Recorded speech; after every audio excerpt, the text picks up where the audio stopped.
नमस्कार दोस्तों, ocean network में आपका स्वागत है। मैं हूं ओमकार चौधरी।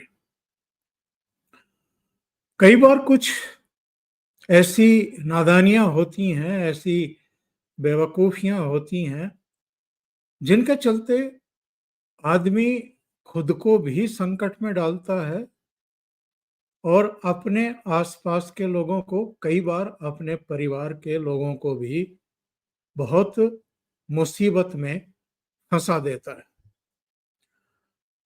राहुल गांधी को या तो कांग्रेस के अतीत की कोई जानकारी नहीं है, ऐसा हम मान नहीं सकते।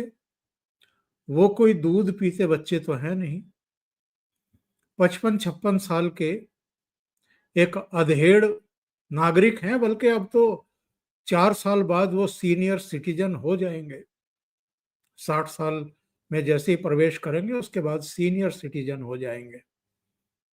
सारे उनके आपके सिर के भी अब सफेद बाल दिखाई देने लगे हैं। दाढ़ी भी जब बढ़ती है तो सब सफेद दिखाई देने लगते हैं। तो वो उस एज ग्रुप में आ गए हैं। उनको ये समझना हो कि नेहरू के समय क्या हुआ है, या इंदिरा गांधी के समय क्या हुआ, या उनके पिताजी राजीव गांधी के समय, या उनके जो दूसरे प्रधानमंत्री रहे तब क्या हुआ। इसके अलावा उनको ये जानकारी ना हो कि उनकी माताजी यानी सोनिया गांधी का अतीत क्या है, यानी वो कहाँ की नागरिक हैं। वो खुद भी इटली जाते रहते हैं, अपने नाना अपने मामा के घर जाते रहते हैं, रह करके आते हैं।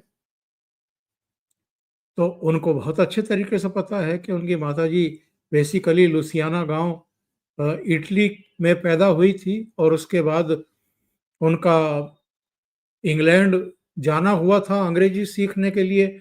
वहाँ राजीव गांधी से उनकी मुलाकात हुई, उसके बाद उनकी शादी हुई। शादी भी 1968 में हो गई थी, लेकिन वो भारत की नागरिक बनी जाकर के 1983 में, यानी 68 से लेकर के 1983 तक वो भारत की नागरिक ही नहीं बनी। लेकिन क्या राहुल गांधी को ये पता नहीं है कि भारत की नागरिक तो वो अप्रैल 1983 में बनी, लेकिन भारत की मतदाता सूची में उनका नाम 1980 में ही आ गया था, 3 साल पहले ही आ गया था। तो ये करिश्मा और ये कारनामा कैसे हुआ? ये चीजें काफी तूल पकड़ चुकी हैं। अब तो हालत ये है कि मामला कोर्ट पहुंच गया है, राउज एवेन्यू कोर्ट में पहुंच गया है। एक याचिका दाखिल की गई है। ये मांग की गई है कि सोनिया गांधी पर एफआईआर दर्ज होनी चाहिए। वो जब तक भारत की नागरिक भी नहीं बनी थी, तब अगर वो मतदाता सूची में आ गई थी, तो ये फ्रॉड कैसे हुआ, ये किसने कराया, इसकी पूरी जांच होनी चाहिए और जांच होकर के कानूनी कार्रवाई होनी चाहिए। तो मैंने जिसकी शुरुआत की थी कि राहुल गांधी कई बार नासमझी में, कई बार नादानी में, कई बार आक्रामकता दिखाने के लिए और कई बार बेवकूफी में इतनी बड़ी मुश्किलें अपने आसपास के, अपने करीबियों के ऊपर भी बढ़ा रहे हैं, जिसका कोई और छोर नहीं है। इससे उनको क्या पॉलिटिकल गेन हो रहा है ये तो वो जाने, पर वो खुद भी बहुत सारे मुकदमों में फंसे हुए हैं। और अब तो जो उनकी मम्मी और ये खुद नेशनल हेराल्ड वाले मामले में जमानत पर बाहर हैं, उसकी सुनवाई भी शुरू हो चुकी है, ट्रायल शुरू हो चुका, आरोप पत्र दाखिल हो चुका। अब एक नया मामला है जिसमें उनकी मम्मी फंसती हुई दिखाई दे रही हैं। मेरे साथ जुड़ रहे हैं वरिष्ठ पत्रकार वीरेंद्र नाथ भट्ट। तो उन्हीं के साथ जुड़ करके चर्चा को आगे बढ़ाएंगे। वीरेंद्र जी, बहुत स्वागत है आपका। नमस्कार। जी नमस्कार। वीरेंद्र नमस्कार। जी, अब मामला तूल पकड़ गया है। ये हेडलाइन है Police seeks FIR against Sonia Gandhi for getting her name into electoral roll 3 years prior to getting citizenship. और इसमें डिटेल ये जानकारी दी गई है। अब एक याचिका दाखिल कर ये सवाल उठाया गया है कि जब सोनिया गांधी भारतीय नागरिक ही नहीं थी तो उनका नाम दिल्ली की वोटर लिस्ट में कैसे आया? क्या इसके लिए फर्जी दस्तावेजों का सहारा लिया गया था? शिकायतकर्ता ने कोर्ट से इस मामले में पुलिस को सोनिया गांधी के खिलाफ एफआईआर दर्ज करने का निर्देश देने की मांग की गई है। अदालत में इस याचिका पर 10 सितंबर को सुनवाई होनी है।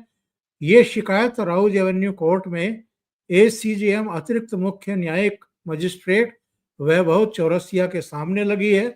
शिकायत वकील विकास त्रिपाठी ने दी है। इसमें मांग की गई है कि पुलिस या तो एफआईआर दर्ज करे या फिर एक स्टेटस रिपोर्ट दाखिल करे। जी देखिए, भारत आजाद हो गया था 1947 15 अगस्त को, और उसके बाद 568 जो रियासतें थी, जो राजा साहब लोग थे, एक एक करके उनकी रियासतों का विलय हो गया।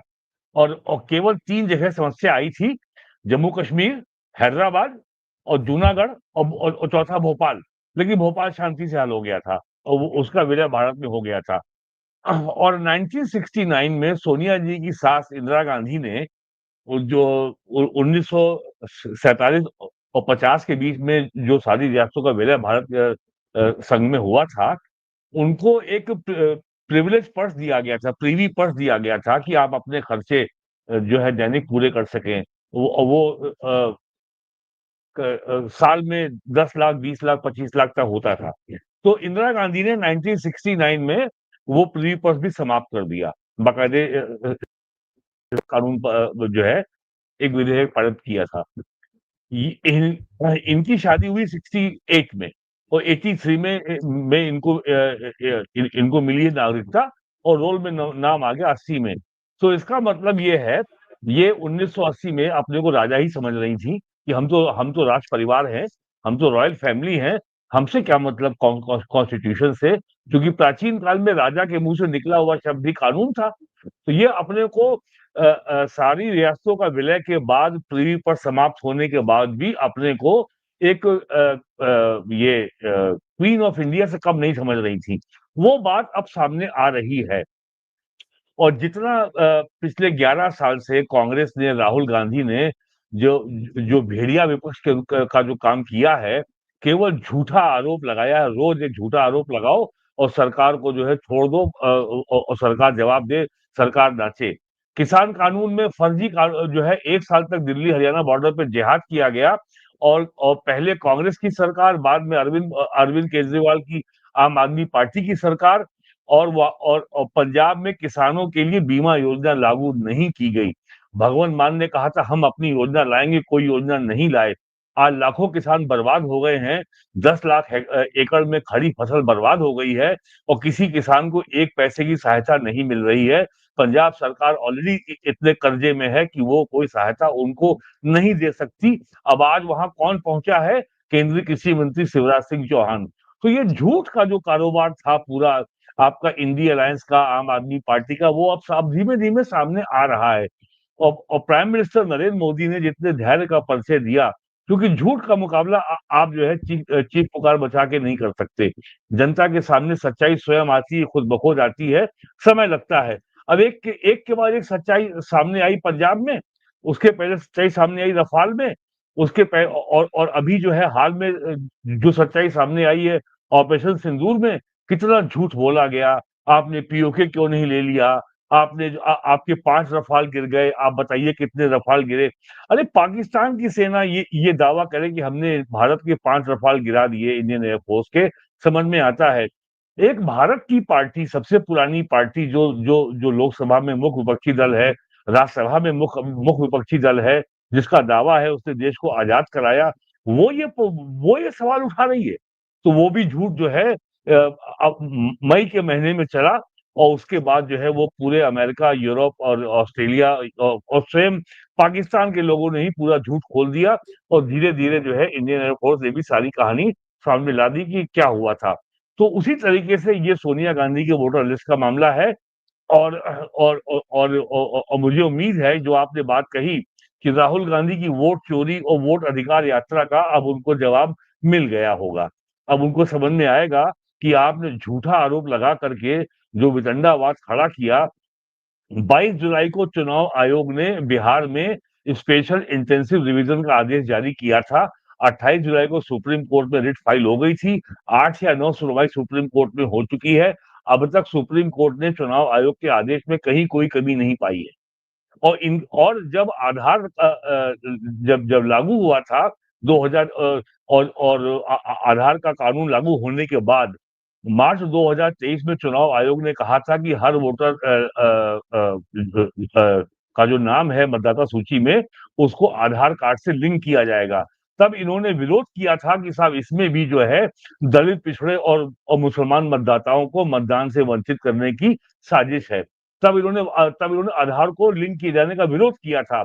और आज कह रहे हैं आधार को ही अंतिम सबूत मान लिया जाए कि वो भारत का नागरिक है और अर्थात वो भारत का मतदाता है। और सुप्रीम कोर्ट ने भी अब ये व्यवस्था दे दी है कि आधार केवल पहचान पत्र है। आधार भारत के नागरिक होने का सबूत नहीं है। तो यानी जो इन्होंने वोट चोरी यात्रा, वोट अधिकार यात्रा के नाम पे जो झूठ का पहाड़ खड़ा किया था और कुछ साल पहले बोले थे कि संसद में भूकंप आएगा, फिर कहा था संसद में न्यूक्लियर बम फूटेगा। अब आजकल वो काम कर रहे हैं हाइड्रोजन बम पे। और वो हाइड्रोजन बम कहाँ फूटेगा, कैसे फूटेगा, पूरे विश्व में अभी तक हाइड्रोजन बम का परीक्षण कहीं नहीं हुआ है। तो हो सकता है विश्व के सबसे बड़े साइंटिस्ट राहुल गांधी ने अपनी लेबोरेटरी में हाइड्रोजन बम विकसित कर लिया हो और वो हाइड्रोजन बम शायद लोकसभा में, राज्यसभा में या कहाँ फोड़े ये भी पता नहीं है। तो ये जो सोनिया गांधी का ये मामला है, नेशनल हेराल्ड केस की तरीके से it's an open and shut case. सारे डॉक्यूमेंट, सारे दस्तावेज, सारे अभिलेख चुनाव आयोग के पास और दिल्ली के मुख्य चुनाव अधिकारी के पास उपलब्ध हैं। और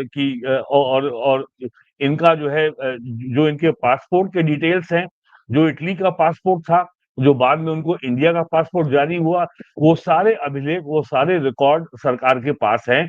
सारे और इस केस में ज्यादा कोई तर्क और दलील देने का स्कोप ज्यादा इसलिए नहीं है कि जो भी बात इस केस में होगी, अगर कोर्ट इस पे एफआईआर करने का निर्देश जारी करता है और ये मामला अगर कोर्ट में चलता है, ट्रायल होता है, तो जो भी बात होगी वो केवल जो उपलब्ध अभिलेख हैं, जो उपलब्ध रिकॉर्ड है और जो उसके आधार पे साक्ष्य हैं, केवल उनके आधार पे होगी। इसमें चाहे छोटा वकील हो, चाहे बड़ा वकील हो, जो भी बात होनी है वो जो रिकॉर्ड कोर्ट के सामने होगा उसके आधार पे होगी। और अगर कोर्ट ये आदेश देती है कि इस पे एफआईआर होनी चाहिए, तो इसका अर्थ ये होगा कि न्यायालय ने प्रथम दृष्टया ये मान लिया कि ये मामला इस योग्य बनता है कि सारे दस्तावेजों की पड़ताल की जाए। तो अगर सरकार सारे दस्तावेजों की पड़ताल की नौबत आएगी, तो सोनिया गांधी के लिए मुश्किलें खड़ी हो सकती हैं।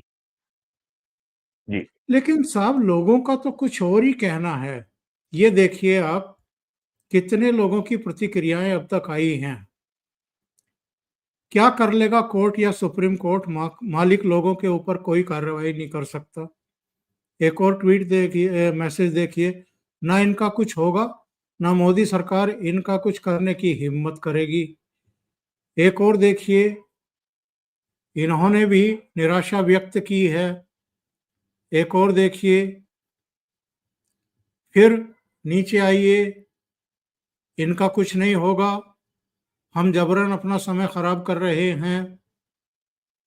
आप दोनों विद्वानों का साधारण मेरे लिए तो चलिए इस पर कोई टिप्पणी कि हम क्या करें। ये जो प्रतिक्रिया आप दिखा रहे हैं, ये केवल इस बात का स्पष्ट प्रमाण है कि भारत के कानून में, भारत की न्याय व्यवस्था में जो लोग वीआईपी की श्रेणी में आते हैं, उनकी जवाबदेही को तय करने के बारे में ये कानून हमारा बहुत अब तक शिथिल रहा है। हमारे यहाँ लोग अपराध करके निकल जाते हैं और एक वकील साहब ये कहते हैं, हमारे संविधान में इतने ज्यादा अनुच्छेद हैं कि कोई ना कोई छेद अपराधी ढूंढ लेता है, उससे निकल जाता है। तो इसके कारण लोगों में के अंदर जो कानून व्यवस्था पर जो विश्वास है लोगों का बड़ा कमजोर है, और लोगों को ये भरोसा नहीं है, ये विश्वास नहीं है कि इनके ऊपर कार्रवाई होगी, क्योंकि नेशनल हेराल्ड केस में जहां पे 50,000 करोड़ की संपत्ति का घोटाला है और उनको दिल्ली हाई कोर्ट से, सुप्रीम कोर्ट से कोई राहत नहीं मिली, और मामला सेशन कोर्ट में चल रहा है, चार्जशीट फाइल हो गई है और उस पे बहस भी हो गई है, लेकिन अब पता नहीं वो मामला कहाँ अटका हुआ है। तो इस नाते लोगों का जो दृष्टिकोण है, अगर वो निराशापूर्ण है, तो वो पूर्णतया सही है, पूर्णतया जस्टिफाइड है, क्योंकि लोगों को पीपल वांट एक्शन। जो भी हो, किसी भी दल का हो, यदि उसने कानून के खिलाफ काम किया है, उसने देश के कानून की संविधान का मर्यादा का उल्लंघन किया है, दैट पर्सन ही और she must be held accountable. ये लोग चाहते हैं। और चूंकि जब किसी नेता के खिलाफ कोई कार्रवाई का नौबत आती है, तो केवल ये कहा जाता है कि साहब ये विच हंट हो रही है, ये वेंडेटा है, ये बदले की कार्रवाई है, हमको फंसाया जा रहा है। और फिर कुछ ऐसे एक्शन बीजेपी की ओर से भी हैं।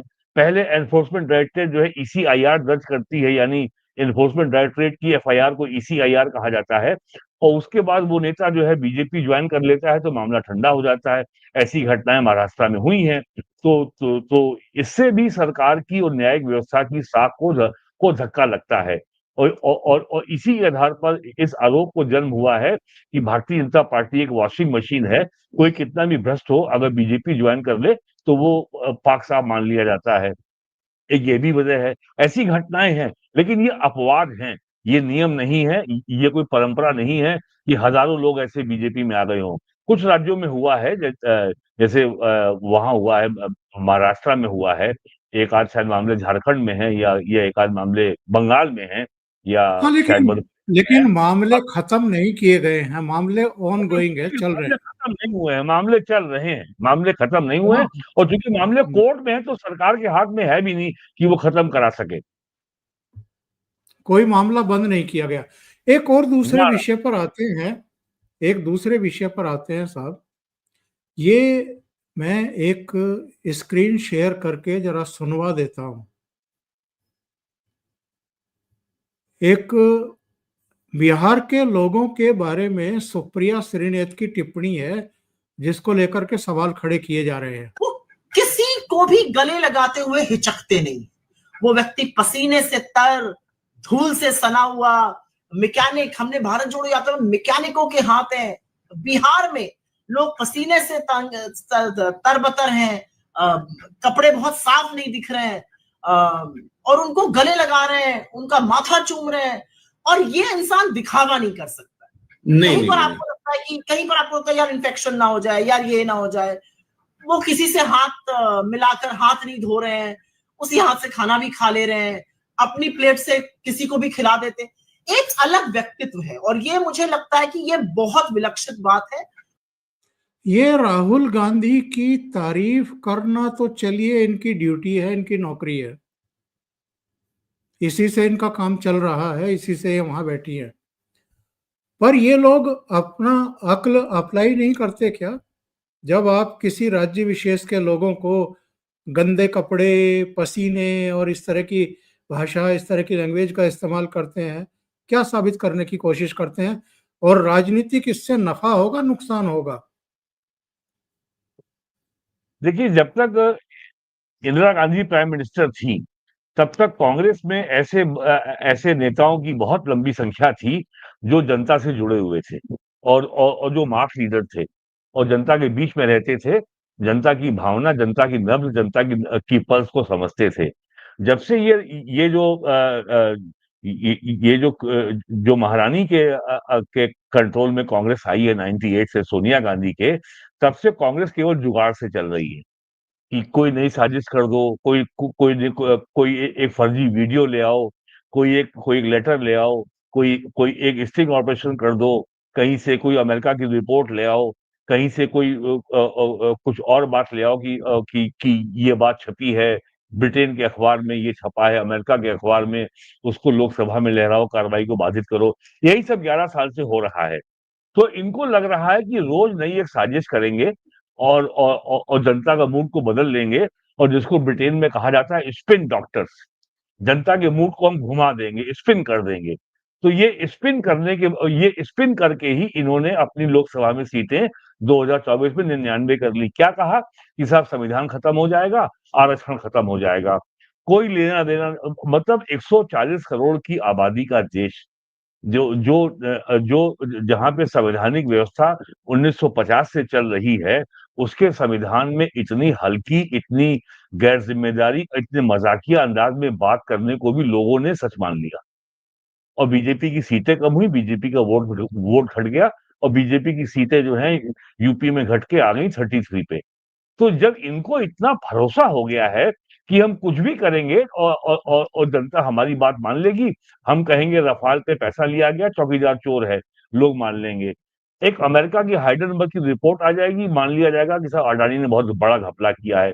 अडानी से परेशानी अमेरिका को है, अडानी से परेशानी चाइना को है, अडानी से परेशानी ब्रिटेन की मैरीन इंश्योरेंस कंपनी को है, अडानी से परेशानी जो है साउथ कोरिया के शिप बिल्डर्स को है, अडानी से परेशानी कांग्रेस को क्यों है? केनिया में अगर अडानी की कंपनी अगर वहां के एयरपोर्ट को एक्वायर करने के लिए कानूनी प्रक्रिया के जरिए बिड कर रही है, तो क्या होता है कि क्यों है ऐसा कि पूरा जो जो जॉर्ज सोरोस एंड कंपनी और जो जो यूएस का डीप स्टेट है, वो केनिया में एक्टिव हो जाता है कि अडानी को वो एयरपोर्ट ना मिलने पाए, और वहां पे दंगा कराया जाता है, हड़ताल कराई जाती है, एयरपोर्ट बंद कराया जाता है, वहां की पार्लियामेंट में हंगामा होता है, वहां की ट्रेड यूनियन हड़ताल की कॉल देती है। केवल और हाइडेनबर्ग की अमेरिका में अडानी ने किसी भी कंपनी के, किसी शेयर होल्डर के, किसी नागरिक के, किसी अधिकार का, किसी हित का हनन नहीं किया। तो भाई अमेरिकी सरकार क्यों परेशान है? बाइडेन के समय तो एक बहुत और ज्यादा परेशानी थी, ट्रंप के एक आने के बाद और हल्की हो इनका गई है, क्योंकि कोई एक, कोई मामला ही नहीं है। एक और इनका कारनामा दिखाता हूं मैं। इनकी केरल कांग्रेस का ट्विटर हैंडल देखिए। हाँ, B BD division Bihar. And Bihar start with B can not be considered a sign anymore. Sin anymore, हाँ। इसका जवाब भी आया है, वैसे संजय झा ने दिया है। हाँ, कांग्रेस की एक और अत्यंत शर्मनाक हरकत आपको बता दें, बी हाँ। से बीड़ी नहीं, बुद्धि भी होती है जो आपके पास जो नहीं आपके है। पास है, बी से बजट भी होता है ठीक। जिसमें बिहार को विशेष सहायता मिलने पर आपको मिर्ची देखिए, लगती है। आजादी के बाद से लेके अब नरेंद्र मोदी के प्रधानमंत्री बनने तक बिहार को जाति के कढ़ाई में खौलाया गया है, और लोगों ने लालू यादव का राज देख लिया है, और लोगों ने जाति के राज की जो असली सच्चाई है, और लालू का जो गुंडा राज है वो देख लिया है। आज बिहार में में सड़कें बन गई हैं, आज बिहार में गांव-गांव बिजली पहुंच गई है, और बिहार में गांव में अब बिजली इतनी पहुंच गई है कि बिहार सरकार की अब ये क्षमता हो गई है कि वो ये कह रही है कि वहां के मुख्यमंत्री ने कहा है कि 100 यूनिट बिजली सबको फ्री दी जाएगी, और ये 1 सितंबर 2025 से लागू भी हो गया है। और दूसरी बात, जो सबसे बड़ा परिवर्तन बिहार में आया है, अब बिहार से लोगों का अन्य राज्यों में रोजगार ढूंढने के लिए पलायन भी बहुत कम हो गया है। पंजाब में संकट है, हरियाणा में संकट है, गुजरात में संकट है, तमिलनाडु में संकट है, बंबई में लेबर नहीं है। तो बिहार अगर आगे बढ़ेगा, और अगर बिहार जो, और एक बहुत बढ़िया बात अभी वहां के गवर्नर आरिफ मोहम्मद खान ने कही है कि बिहारी केवल यूपी के बाहर हैं, बिहारी बिहार में नहीं है। बिहारी सब जो बिहार में है, वो किसी ना किसी जाति से पहचाने जाते हैं, लेकिन बिहार के बाहर ये जो लोग बिहार के हैं, बड़े अनुशासन में रहते हैं, बड़े परिश्रम करते हैं, और उन राज्यों के विकास में अपना योगदान देते हैं, बल्कि अपना खर्च चलाते हैं, अपने परिवार का खर्च चलाते हैं, और बिहार में अपने गांव भी पैसा भेजते हैं। और लाखों लोगों ने तो दिल्ली में, एनसीआर में, गाजियाबाद, नोएडा में, मेरठ में, पंजाब में, हरियाणा में अपने घर भी बना लिए हैं, अपने अपने रोजगार विकसित कर लिए हैं, स्वयं के दुकान खोल ली है, या कोई और काम कर रहे हैं। लेकिन यही काम वो लोग बिहार में नहीं कर सकते थे, अब बिहार में इसकी भी शुरुआत हो रही है। तो अब जो है जाति जहर का नारा जो लालू यादव ने छोड़ा था कि भूरा बाल साफ करो, भूमिहार, राजपूत, ब्राह्मण, लाला इनको साफ कर दो और बाकी केवल जो है हमारी जाति का राज रहेगा। तो अब लोगों ने इस नारे की सच्चाई को देख लिया है और जो पीड़ा उन्होंने झेली है लालू के राज में, अब वो किसी भी कीमत पर उसकी पुनरावृत्ति नहीं चाहते हैं। तो और ये जो ट्वीट आया है बी से बीडी और बी से बिहार, ये केवल कांग्रेस के उसी जो आपराधिक मानसिकता है कि बिहार के लोगों को किसी ना किसी अलगाववादी या डिविसिव या समाज के लिए जो घातक मुद्दा है, जाति का है या मजहब के मुद्दे में उलझाए रखो और किसी तरह सरकार बनाओ और वहां मौज मारो। केवल यही है। और अगर ये जो ट्वीट है ये इस बात का भी प्रमाण है कि राहुल गांधी को ये भरोसा हो गया है कि जो उन्होंने जो नाटक किया, जो स्वांग किया 16 दिन का वोट अधिकार यात्रा और वोट चोरी का जो उन्होंने आरोप उछाला, उसका बिहार की राजनीति में, बिहार के मतदाता पे, बिहार के समाज पे कोई असर नहीं हुआ। अगर इनको ये अंदाजा होता कि असर हुआ है, हमारा कुछ आधार बढ़ा है, तो इतना अपमानजनक के लिए कांग्रेस की कोई इकाई नहीं करती है। और ये भी बड़ी आश्चर्य की बात है कि ये ट्वीट केरल से क्यों किया गया? ये ट्वीट पटना से क्यों नहीं किया गया? दिल्ली से क्यों नहीं किया गया? क्यों चौधरी साहब? बिल्कुल सही बात है। और केरल का जिक्र जो है वो राहुल गांधी और प्रियंका गांधी वाड्रा बार बार करते हैं और केरल की हाँ। उनको खास चिंता भी रहती है। फिलिस्तीन का बैग लेकर के पहुंचती है प्रियंका वाड्रा, हाँ, हाँ। वो भी केवल केरल की चिंता में, वायनाड की चिंता में, मुस्लिम नहीं, कम्युनिटी की नहीं, चिंता।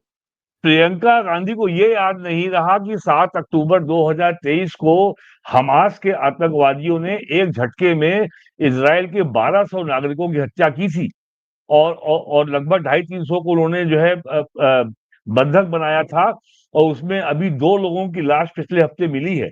और जब उनका पोस्टमार्टम हुआ तो मालूम पड़ा कि इसमें एक आदमी जो उनका वैज्ञानिक था, उसको 2 महीने से भोजन या पानी नहीं मिला था। उनके लिए इनके पास एक शब्द नहीं था। और और और और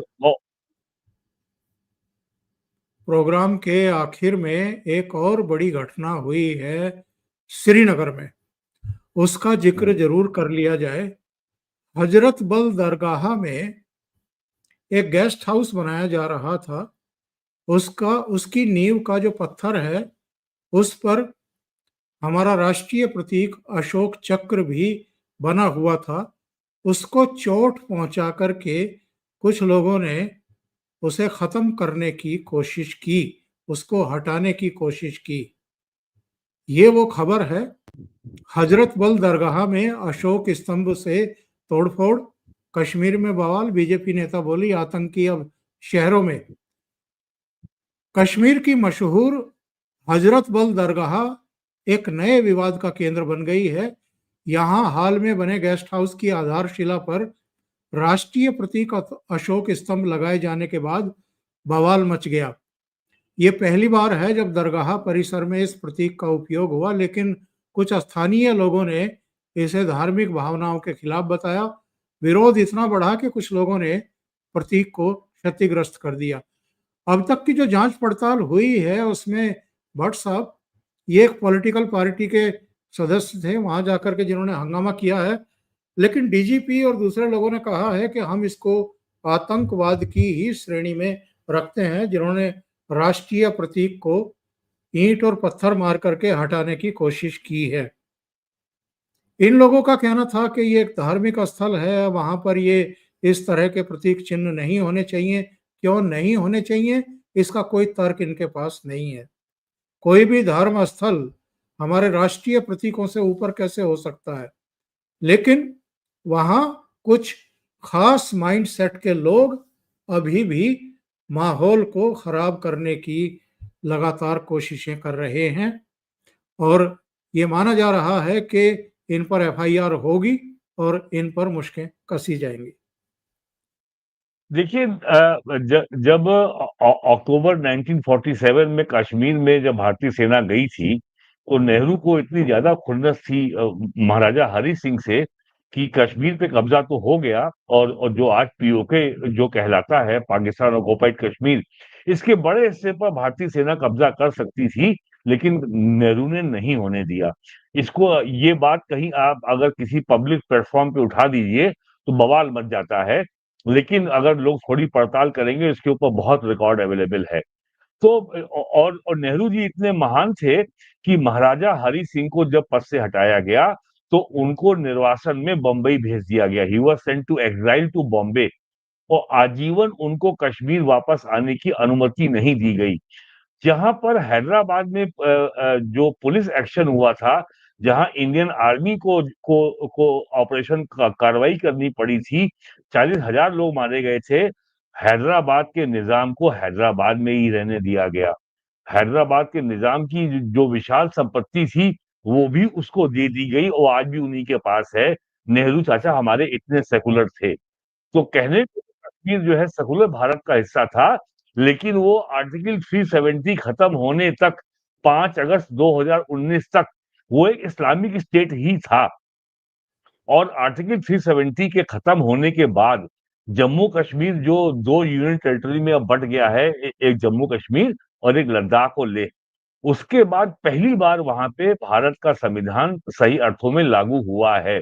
तो लेकिन जो वहां के जो अभी मुख्यमंत्री हैं वो तो पुराने इस्लामी हुक्मरान हैं, जो आज भी ये समझते हैं कि पक्की कश्मीर में निजाम मुस्तफा इस्लामिक हुकूमत इस्लामी कानून चल रहा है। तो अगर ये जो घटना हुई है ये केवल वही इस्लामी ज़हनियत, इस्लामी मानसिकता जो केवल जो है जब कैमरे के सामने आएंगे तो राग अलापेंगे सेकुलरिज्म, लेकिन जब उनसे पूछा जाएगा फारूक अब्दुल्ला से कि जो कश्मीर जब आपके मुख्यमंत्री रहते हुए लाखों हिंदुओं को कश्मीर वैली छोड़ के जाना पड़ा तो वो उसकी जिम्मेदारी लेने से साफ मना कर देते हैं। तो वो जो पुरानी मानसिकता है कि हम तो जो है एक इस्लामी प्रोविंस में है, यहाँ तो इस्लाम का कानून चलेगा, ये केवल वही चीज सामने आई है। अब उसको चुनौती मिल रही है आर्टिकल 370 खत्म होने के बाद से, तो वो उनको बर्दाश्त नहीं हो रहा है। और ऐसा नहीं और आज भी फारूक अब्दुल्ला और उनके बेटे उमर अब्दुल्ला जम्मू कश्मीर को पूर्ण राज्य का दर्जा दिए जाने की मांग उठाने से कभी चूकते नहीं है। उनको मालूम है कि वो तो भूल जाए, अगर ये यूनियन टेरिटरी रहेगा तो ये इस्लामिक हुकूमत यहाँ लागू नहीं हो पाएगी। और ये बात आज सामने आ गई है कि जो डीजीपी ने कहा है कि इस पे एफआईआर होगी, इस पे कार्रवाई होगी, इसको आतंकी घटना माना जाएगा। अगर इस्लामी हुकूमत होती तो डीजीपी की इतनी बोलने की हिम्मत होती? बिल्कुल। बहुत बहुत धन्यवाद वीरेंद्र नाथ भट्ट साहब, आप जुड़े और बहुत ही महत्वपूर्ण मुद्दों पर आपने चर्चा की। Thank you so much. नमस्कार।